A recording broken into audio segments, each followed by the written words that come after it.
Hello everybody, Night Raven back at it again with more stories from Reddit.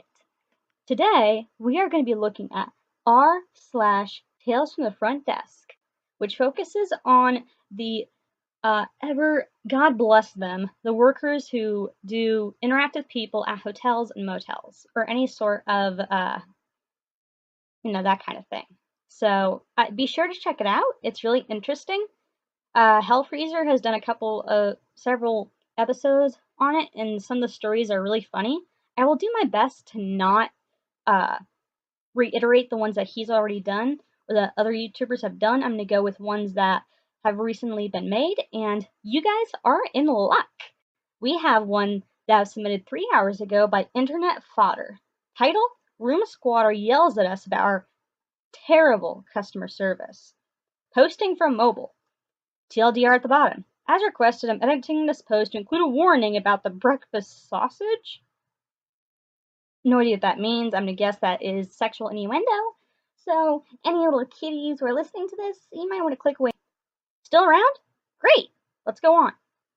As I mentioned before, our property may be in a popular tourist town, but it's not exactly on the best of lots. We have quite a problem with vagrants, panhandlers, vandalism, and lot lizards trying to sell themselves and or use drugs. No, seriously, it's a thing. Apparently what they're trying to sell is obviously quality since they took a hit themselves. Here lately, we've had an issue with the lot lizards. I love that name, lot lizards. Congregating around back about the time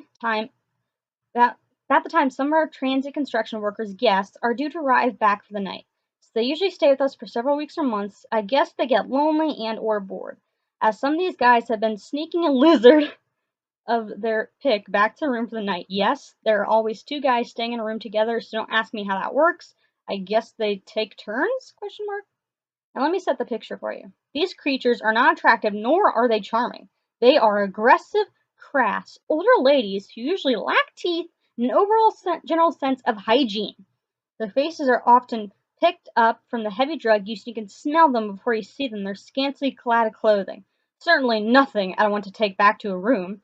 Neither would I. These sound like people who shop at Walmart.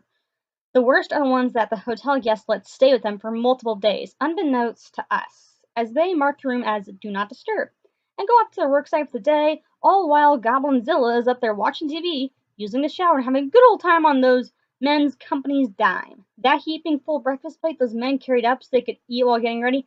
Nah, that's for their scaly friend to enjoy throughout the day.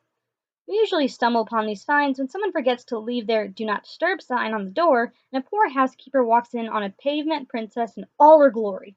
I love these terms these people are using for hookers. I love it. It's so genius. So many insults. Gotta love it. A few weeks ago, all of these guys checked out, as it was time for them to go home for a bit before their company brought them back to town for continued work. I don't know how many rooms were still harboring mattress maidens at that time, but I know one was for certain. My head housekeeper finally makes her way to room 204 around 1 p.m. and opens the door, of course expecting it to be empty, as the construction crew checked out hours ago. "Get out of my room, bitch!" hissed an angry recreational reptile, as she laid on the bed, naked, cigarette in one hand, and using a breakfast sausage, well, not for its intended purposes, with the other hand. HH will stand for head housekeeper. "The guest staying in this room checked out hours ago. You may have been staying with them, but you are not a guest here, and I need you to leave so I can clean this room." RR will stand for angry recreational reptile. "Are you deaf? I say get out of my room." Flicks cigarette ashes in the bed and proceeds to hurl a biscuit towards the HH. "Don't you know what privacy means?" At this point, I'm making my way up the stairs. I can hear the commotion upstairs from the lobby. Our hotel has a center staircase that leads from the second floor into the lobby. "You are not a guest here, so I need you to put on your clothes, get your belongings, and leave. If you don't, I'll have to call the authorities." Are angry hissing noises. "Call the cops on me? This is my room. You trespassing in my room." Hurls the next object and reach towards the door, which happens to be an empty beer can. Miss. I arrive at the room just as the beer can clinks out into the hallway. Oh joy, what have I gotten myself into? Oh wait, I'm the general manager. This dumpster fire situation is now mine to deal with. Oh great joy. So I peek into the room. Shit, I wasn't prepared for that. To tell her that she needs to leave before the authorities are called, but before I get a word out, damn, boy, you my first customer? You here for some white chocolate and good time? What the? I'm speechless for a second, as I sure as hell wasn't expecting that.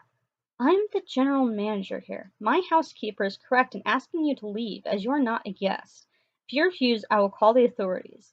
RR, completely ignoring everything I just said. Why don't you quit wasting my time and get your ass on in here and make this bitch leave me alone? I'm on a schedule here. As then I realized that she intends to stay here the rest of the day and night, apparently already had some booty calls lined up.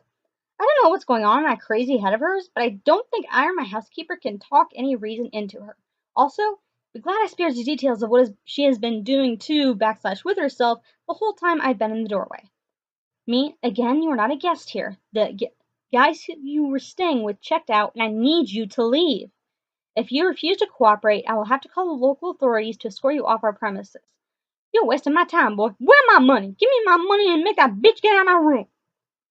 Me, well, you were warned and refused to comply. Close the door. As I'm closing the door, the crazy recreational reptile still screeching at me. What? You don't like what you see? I can have my pick of man. I'm too good for you anyway. Don't think you can just walk away like that. Where's my money? I need cigarettes. So I walked my head housekeeper down the stairs and phoned the authorities. They arrived shortly afterwards and trudged upstairs and into room 204. They're screaming and screeching, the sounds of stuff breaking, and a definite struggle. They come out with her in handcuffs and halfway wrapped in a sheet to cover her as she still refused to put clothes on. I chat with one of the officers for a minute as the other one takes her outside. Apparently she tried to stab them with a used needle and bit him in the leg. Fortunately for him, she had no teeth, but still, ew. As she's been escorted out the door, she screams, "That man owes me money. Make him pay. This hotel is awful and the customer service is the worst. I'm calling to complain about how they treat the guests." Sure, lady. Our customer service sucks because they don't allow squatters. And I'm sure you're wondering about two things now. The first one being the state of the room. So let's start by noting that we are a non-smoking hotel and smoking in a room is an immediate charge. Then there's all the damage she caused from spilling and throwing shit. By company policy, the renters in the room are responsible for not only the room, but the actions of any non-renter they willingly let inside. The renters in this case being the company. They are responsible for the actions of the two men who were staying in the room, and by proxy, the actions of the recreational reptile they let stay with them. I'm pretty sure that phone call I made to the company explaining the damaged room cost two people their jobs. Not my problem. The second thing I'm sure you're wondering is if she really had any customers lined up for the day. Well, here's how the rest of my shift went. Drunk man stumbles into the lobby. Yeah, I'm staying 204. No, you're not. But leave. Drunk man 2 nearly face plants at the front desk. Where's? Let me guess. 204. How'd you know? Intensely peers at me through narrowed eyes. Are you a wizard or some shit? She's not here. She's not staying here, and neither are you.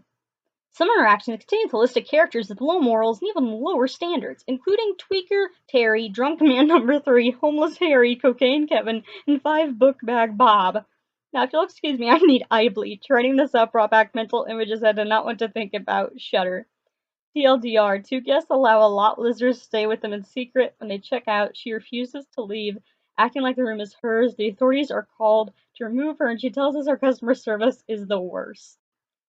Wow, that's a doozy. But also funny. I love all the names that this person used, that internet fodder used